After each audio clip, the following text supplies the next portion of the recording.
So picture this, South Africa, a country that's got more problems than a maths textbook, decides it needs to talk. Not just a quick chat over some Cook sisters, mind you. We're talking about a full-blown nationwide conversation called the National Dialogue. The goal? To bring everyone together, from the big shots in Sandton to the go-go's in the Eastern Cape, to figure out how to fix this beautiful, complicated place we call home. It sounds like a decent idea, right? A national therapy session to sort out our issues, but then you see the bill and you have to check your glasses. R700 million. You read that right, 700 million rand for a talk shop. Suddenly that nice idea starts to feel a bit, well, expensive. Now let's put that number into perspective, because R700 million is one of those figures that just sounds like a lot of zeros. The country is currently borrowing about 1 billion rand every single day just to keep the lights on and the wheels turning. So, this dialogue costs about 17 hours of our national borrowing. Imagine spending that much on a meeting. It's the kind of money that could build new schools, equip hospitals that are falling apart, or maybe even fix a few of the potholes that are big enough to have their own postcodes. Instead, it's being set aside for a massive conversation scheduled for August this year, leaving many South Africans scratching their heads and asking a very simple question: is this really the best way to spend our money right now? The plan for this national dialogue is grand, you have to give them that. It's not just a one-day event in a fancy conference center. The idea is to involve every level of society, with discussions happening in provinces and municipalities all across the country. An eminent group of 32 people has even been put together to prepare for this massive undertaking. They want to make sure it's not just a gathering of the political elite, the same faces we see on the news every night. The aim is to hear from the ordinary citizen, the person struggling with the high cost of living, the student worried about finding a job, and the small business owner trying to survive. It's a noble ambition, trying to build a new national consensus from the ground up. But here's the thing. While the government is busy planning this epic chat, the country is facing some serious, immediate crises. We're talking about an unemployment rate that's among the highest in the world, an economy that's barely growing, and service delivery protests that have become a part of our daily lives. People are gatful. They're tired of promises and commissions and big plans that lead nowhere. So when the government announces it's spending a fortune on talking, while people are struggling to find food, jobs, or even clean water, it can feel like a massive slap in the face. The timing couldn't be more dramatic if it was written for a soapy.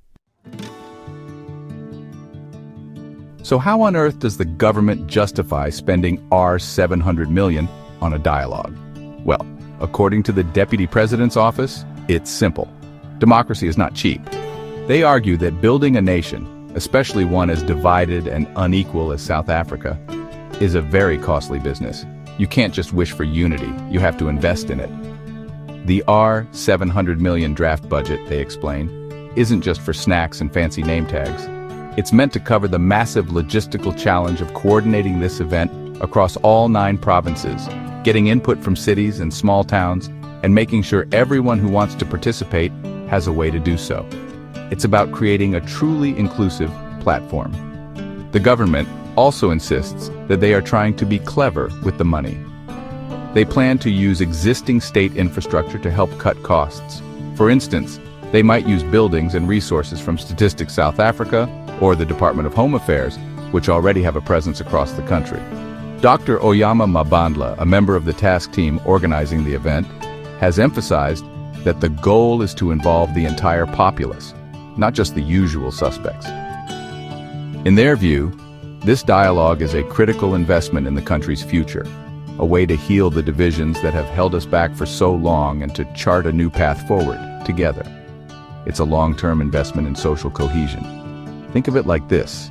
The country is a massive family that hasn't had a proper, honest conversation in years. The tensions have been building up, leading to fights and misunderstandings. The government sees this dialogue as a necessary family intervention. They believe that without this structured, nationwide discussion, the country will just continue to drift apart, with anger and frustration growing every day. The price tag, while shocking, is seen as the cost of preventing a much bigger breakdown down the line. They are essentially arguing that you can't put a price on national unity, and if R700 million is what it takes to get everyone in the same room, then it's a price worth paying for the sake of stability. Furthermore, supporters of the dialogue would argue that our problems are no longer just about policy, they are about trust. The social fabric of the country is frayed. The 2024 election results, where the ANC dropped to 40% of the vote, show just how disillusioned citizens have become. The government might see this dialogue as a way to rebuild some of that lost trust, to show people that their voices matter. By creating a space for open debate, they hope to get a clearer mandate from the people on how to tackle the nation's deep-seated issues of poverty, inequality, and unemployment. For them, it is not a talk shop, but a foundation for a new social compact. Now, if you think everyone is buying this democracy isn't cheap argument, you haven't been paying attention to South African politics. The criticism came in thick and fast, and it was brutal. The EFF's leader, Julius Malema, didn't mince his words. He called the president pathetic and labeled the R700 million plan an insult to the nation. He went a step further, suggesting it was just another scheme to loot public funds under the cover of a noble cause. The EFF has even threatened to go to court to stop what they call an outrageous and wasteful expenditure, demanding full transparency on how every single rand is going to be spent. They see it as a vanity project, not a national necessity. It's not just the opposition politicians who are up in arms. The unions are also fuming. COSATU, one of the country's largest trade union federations, called the R700 million budget ill-considered, rash, and grossly insensitive. They pointed out the obvious: millions of South Africans are struggling with a crippling cost of living crisis. People can barely afford bread and electricity, and yet the government wants to splash out on what many see as a glorified chat session. COSATU has urged the National Treasury to step in and ensure that if the dialogue must happen, it should be done on a much more modest budget. Their message is clear: read the room, government. People are suffering. Academic experts and analysts are also deeply skeptical. Professor Sethulago Matebesi from the University of the Free State warned that the whole thing risks becoming a massive public relations exercise with no real tangible outcomes. We've seen it before, haven't we? Big commissions are formed, reports are written, and then they gather dust on a shelf while the problems get worse. Donald McKay, a trade advisor, was even more blunt. He argued that the only national dialogue that matters happens in Parliament and at the ballot box during elections. He called the R700 million a waste, pointing out that previous attempts at social compacting have all failed to deliver anything meaningful. And what about the ordinary people? While there isn't a single unified public opinion, the general mood online and on talk radio is one of anger and disbelief. For many, this feels like yet another example of a government that is completely out of touch with the reality of their daily lives. People are asking why this money isn't being used to hire more nurses, fix broken water pipes, or create jobs for the youth.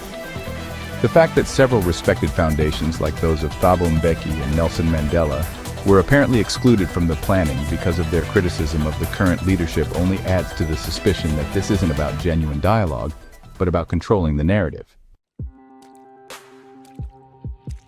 At the heart of this whole debate is a deep-seated skepticism about President Ramaphosa's government and its ability to turn words into action. People have grown weary of the New Dawn promises.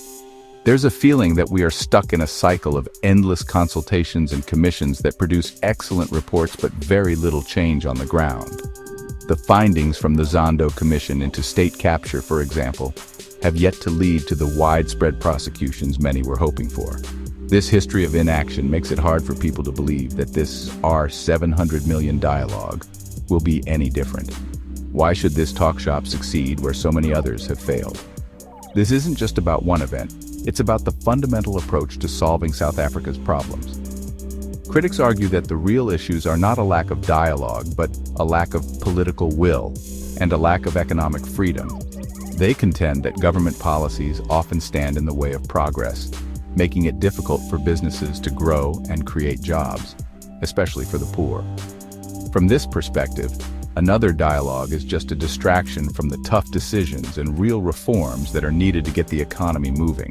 Instead of spending millions on talking about the problems, they argue the government should be busy fixing them with decisive policy changes. So we find ourselves at a crossroads. On one side, you have those who hold on to a glimmer of hope. They believe that maybe, just maybe, this national dialogue could be the catalyst we need. Perhaps it could finally break the political deadlock and create a shared vision for the future. They see it as a chance to rebuild our fractured society and put the country on a new path. They are willing to give the government the benefit of the doubt, hoping that this R700 million investment will pay off in the long run by fostering a more stable and unified nation.